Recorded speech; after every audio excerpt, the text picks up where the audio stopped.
हिंदू धर्म में तुलसी गछ अत्यंत पवित्र बोली विवेचना करा जाए। भारतर अधिकांश लोकों घरे तुलसी गछ पूजा करा जाए। साधारणतः घरे प्रतिदिन सकाळे तुलसी गछरे जल चढ़ा जाए एवं संध्यारे घी दीप जला जाए। यह सहित देवथानी एकादशी रे पूरा रीतिनीति रे तुलसी विवाह शिलाग्राम सहित करा जाए। तुलसी गछ को धार्मिक भाव में अनेक विश्वास करा सह आयुर्वेदिक औषध भाव में व्यवहार करा जाए।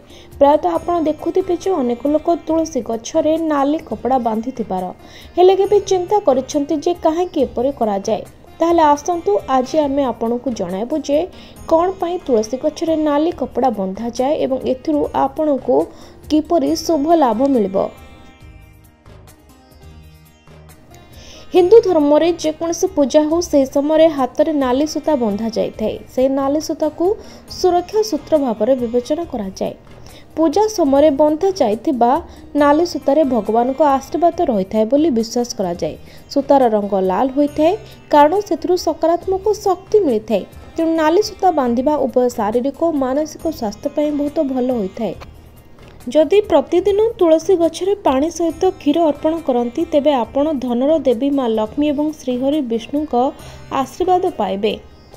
एही पूजा करबा पई प्रथमे आपण सकाळे उठी स्नान करबा जरूरी। तापरे माँ को हलदी नाली सूता और कुंकुम अर्पण करंतु। या परे तुलसी गछ मूल घी दीप जलांतु।